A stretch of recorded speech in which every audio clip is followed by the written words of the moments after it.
Hey guys, you really liked the last time I did a seasonal favorites video, and so I thought I would do the next season, winter. This is the winter favorites video. I'm gonna stop holding this microphone like a TikToker. First things first, I am drinking coffee. This is my Maru mug tumbler thing. I did make this coffee at home though. I got a really cheap espresso machine. Been making espresso at home, and it's honestly really nice to get back into pulling espresso shots. And I made this really delicious oat milk latte, and this is my second one today. And I made it with Maru beans. So I'm on brand. The main reason I got the espresso machine was so I can make Jackie coffee in the morning before she goes to work. And so far it's been working out pretty well. She seems to like it, and it makes pretty good coffee. Once I got my new grinder, it's been working really well. So I'm super happy.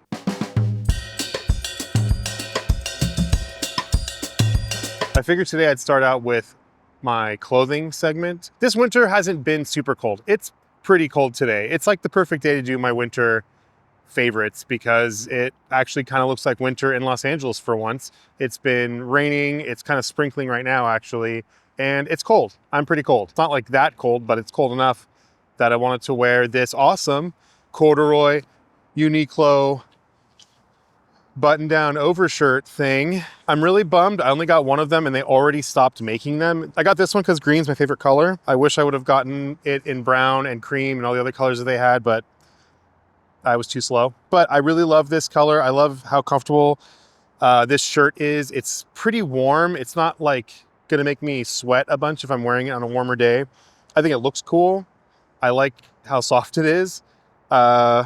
I like wearing it with the sleeves worn up a little bit because the sleeves are pretty long, so it kind of gives it a casual-ish look, I guess. I'm also wearing more Uniqlo in the pantle region. Smart Ankle Easy Pants, I think is what they're called. They're just really comfortable. You know, they're pretty much pajama pants. I mean, they're not jeans, but they're not really heavyweight. They're super comfy. I wear these a lot because comfort is my number one. You know, I gotta wear the Kodak Gold Uniqlo socks. I'm wearing my Blundstones. We've been getting, thankfully, some more rain. It's been a little bit wet, so I've been wearing my Blundstones. These things I've had for a couple years. They're really comfy. They have the shearling on the inside, so they're warm if you're wearing them in the snow. No snow here, but I like them. I wear them a lot, especially when it's colder and rainy. I'm wearing this hat. This is my Quiet Life hat. It has a coffin on it. It says VIP instead of RIP, which I think is funny-ish. But I will say I have been wearing hats less because my hair's been growing back in pretty thick, and I'm less concerned, or I guess I'm less self-conscious about my hair because it's been growing back in. Ever since I've had chemo and I've had my treatment, my hair has been a part of kind of the tougher part of it, just because I've always had kind of thick hair. And then once I started chemo and started treatment, my hair thinned out a lot and I felt bad. I felt really self-conscious about it, but it's been growing back in and filling in really good and kind of coming back to its thickness, which is really great. Another thing I've been wearing a lot of is this green, unsurprisingly, Uniqlo work shirt thing. I got this a couple months ago. It's really cool.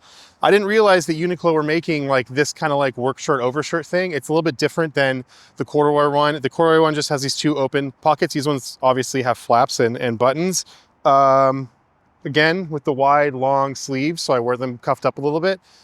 I like the length. I think it looks really good. And they're comfy for when it's like warmer out and I don't need to wear, you know, bundles, obviously. This is really great. I also, by the way, this pile of wood that I'm standing in front of right here, this wood chippery, it smells so good. It smells like freshly chipped wood. But yeah, I learned my lesson with the corduroy shirt. I got this in almost all the colors except for khaki. I thought the khaki looked a little... I got it in the green, dark gray, and black, and I wear them a lot. They've become kind of a staple piece in the last couple of months. Again, during the days when it's not super cold, it's kind of warm. And I really dig it. It's become kind of a fashion piece.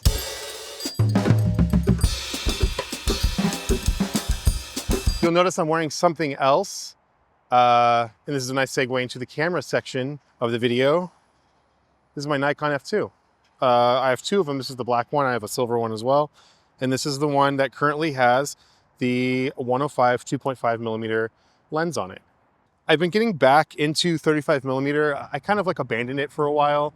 I didn't really abandon it. I was just like really into shooting medium format. So I've been shooting a ton of medium format, but I started picking up my f2 again, and I really love this camera. You guys know I've talked about the f2 a million times on this channel, but I love this camera. It's just, it works, it's easy, it's adaptable, it's tough, it looks awesome. And I have a bunch of really good lenses for it that I got all of them for like less than 100 bucks each. And they're all incredible lenses. I use them for video pretty often. And I got this 105 2.5 millimeter lens a couple years ago. I want to say like 2017 for I think like 80 bucks at Glass Key Photo in San Francisco. I haven't used this lens a ton, but I started using it lately. And I really love getting that kind of like compression and having like just a different angle of view for like everyday shooting. It's been really great. And I really love just this combo here. It looks very NASA with the black and the chrome. It's great. You'll also notice I have this very cool vintage Nikon strap. Like, this is an eBay purchase. I got this for like, I don't know, 20 bucks. I've always been kind of like a leather strap guy, and I do still like leather straps, but something about having like a dad style branded camera strap, I don't know, kind of appeals to me. It looks very like 70s, 80s photojournalist, and that I dig that. Also, it's super comfortable because it's thick. I've been using the Pentax 645N a lot. When we evacuated up to the bay during the fires, I used the opportunity to photograph my nieces in their backyard on the Pentax, and that just kind of solidified why I bought that camera. It's just so quick. The autofocus is like fast and locks on really well, and the meter is perfect. Every single shot was perfectly metered, and it's just really nice to kind of rely on a camera like that. I usually put that camera in aperture priority mode and just let it choose the shutter speed. It works super awesome that way. I love that camera. Honorable mention to a point and shoot camera that I got for free, actually. It's a Canon SureShot Esprit Date. I've never seen that camera before. It's pretty dusty, but I really like what I've gotten out of it so far. It fits in my pocket. It's just like a little 32 millimeter focal length with a 2.8 lens, point and shoot. Not a lot to say about it. It's just a simple point and shoot, very similar to like maybe my Olympus MJU or any other 2.8 point and shoot. I dig it because it's kind of fun. It's got a good flash and it seems to meter pretty well. So I've been playing with that quite a bit. On the topic of camera stuff, I've also been using this quite a bit. I got this a couple years ago. It's a old Sekonic meter. This is the Studio Deluxe 2. I got this on eBay for, I want to say 20 bucks. I think it was maybe less, but it is a incident meter that doesn't need a battery. You just hold it out, push the button, and then wherever the needle is on the thing, you match it up on here and it tells you your exposure. If you're in a place that's really bright, like where I am now, where there's lots of light, you put this high-end filter thing up top, and then it allows you to meter, and then it gives you a different range to choose your settings for whatever you're shooting. It's really simple. I like it because I don't need a battery. Very similarly, I don't need a battery for the f2, which is why I prefer this camera over like say like an f3. I've tested it against all of my cameras as far as like trying to find if the meter is actually accurate or not. And it's, yeah, super accurate. It works super well. And I've been carrying this with me everywhere I go so that I always have an actual really good metering setup with me whenever I need it. It's been great. You can get these for really cheap. You should pick one of these up and learn how to use it. It's super simple. Again, you don't need a battery. And if you're just wanting to see what kind of light you have in any given scene, and then you can figure it out from there, this is perfect. There's no reason why you shouldn't have one of these if you really love film photography and want to get better at metering, because this will actually teach you in kind of a roundabout way about metering and like what works and what doesn't work. And it's really simple and super cheap. I'm gonna digress for a minute just to talk about coffee. You guys know I'm huge into coffee, or you should know. I talk about coffee a little bit, at least, in every video I make. I said earlier in the video that I got a cheap espresso machine. I've been pulling shots and having a good time. I worked in the coffee industry for like, I don't know, almost 15 years. And I was a barista most of the time. I also did other things. I did barista training. I helped open cafes. I was a manager for coffee production for one company. So I've done kind of everything, not everything, but I've done a lot of things in the coffee industry. And I just really love coffee and the coffee industry. And I love where it is now. It's very, very cool that you can buy an espresso machine for pretty cheap, work around kind of the compromises that they had to make that machine inexpensive, and then be able to make incredible coffee. The coffee machine I bought was like 50 bucks, and that's really, really cheap for an espresso machine. Surprisingly, I can pull incredible shots and make really, really good coffee with it. And I'm working from home right now. I'm running the lab. I'm really busy.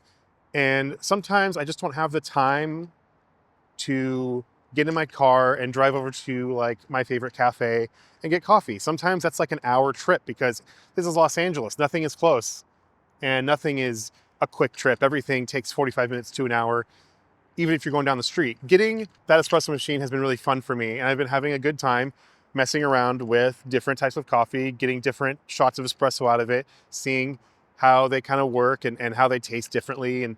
And I've really been enjoying the Santo blend from Maru. It's their house espresso blend, super good, a really kind of utility coffee. It's great for everything. It's good for pour over too. Recently, Fritz Coffee out of South Korea and Kumquat have joined forces after the LA fires to raise money for those who were displaced by the fires. Basically, they had a pre-order for a very special coffee blend that you could buy from Kumquat, and the proceeds from that go towards funding for victims of the LA fire. I got a bag of it. I've been using that to pull espresso, and it has been very, very nice. I think it's a really sweet coffee if you get it right in the good range of pulling espresso. I'm talking like maybe 18 grams in, 38 grams out at like 35 seconds. It's been really sweet, really delicious. Also, for those of you who are coffee nerds, the espresso machine, it's called a Chefman. It is made by some company somewhere. So Morgan from Morgan Drinks Coffee, they have a YouTube channel. They talk about coffee and stuff and equipment all the time. They made a video about it, which is why I decided to pick one up. Their video was very informative and it gave me the push to go pick that thing up. And I'm glad that I did. So thank you, Morgan. Check out their video on YouTube. I'll put a link in the description if you're interested. A lot of people, including myself, used to think that you had to spend upwards of $1,000 on an espresso grinder just so you can pull really good shots of espresso. When grinding for espresso, you want to grind a lot finer than you would for pour overs or any other kind of coffee. When you're in those really fine ranges, any kind of adjustments you make to the grind, if they're not really fine steps, if they're not really like granular steps, if they're very big movements, you're not getting the kind of adjustment you need to kind of really dial it into that sweet spot. You really want a narrow range when you're messing with those settings. It's really hard to find grinders that are both affordable and have that kind of control over your grind setting. That's not really the case anymore. A couple years ago, Baratza came out with the Baratza Encore ESP, which is an update to their original Encore, which I have also, and I've been using a long time for pour overs and other types of coffee. I happened to snag one open box for way less than that, which is awesome. And the first shot that I pulled after getting it set up and seasoned turned out to be like an incredible tasting shot. And again, I'm way less than $200 into a grinder that can pull real delicious espresso. So it's a good time to be alive as a coffee drinker and a coffee lover and someone who likes to make their own coffee and pull their own espresso shots. I feel like I heard myself say espresso, but I said espresso. It's not espresso. It is espresso. It's not espresso.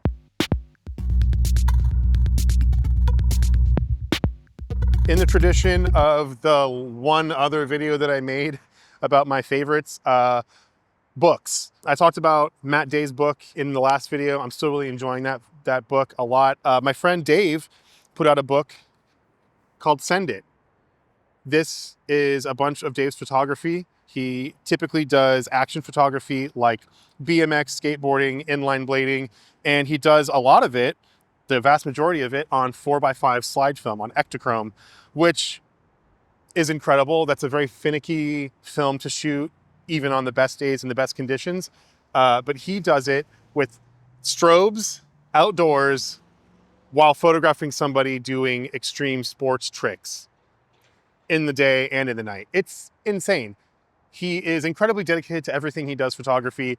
My scanning setup, my entire scanning setup was pretty much modeled exactly off of the way he does his scanning setup. He has a YouTube video about it. I'll put it down in the description as well. I'm just really impressed with my friend. They do incredible stuff, and this book is really cool. He gave this to me. This was a misprint. I can't find anything wrong with it, but I really, really enjoyed this book. It's just so cool. There's so much cool stuff in this book, so many cool shots, and it's just impressive to see this level of talent just kind of so effortlessly put together in one place. So I don't know if Dave has any more of these available, but if you can get a copy of this book, it's really incredible, especially if you're into, you know, extreme sports. If you're just into cool people doing cool shit, I mean, this should be right up your alley. Thank you, Dave, for this. Go check out their YouTube channel.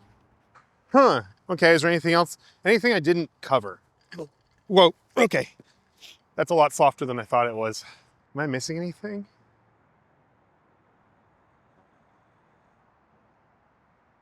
Oh yeah, there's one more thing I forgot when I was talking about the clothing in the clothing section. I got some glasses.